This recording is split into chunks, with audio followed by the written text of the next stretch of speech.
Today we're continuing my mom's martini series and we're gonna make lemon meringue pie martini. Okay, so you're gonna rim the glass with some honey. And then sugar, we're using gold because it's pretty. First you need 2 ounces of limoncello liqueur, 2 ounces of lemonade, 1 ounce of whipped vodka, 4 ounces of half and half.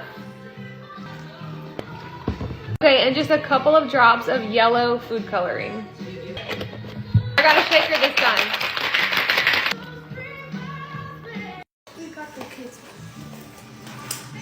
It tastes just like a lemon pie. Cheers.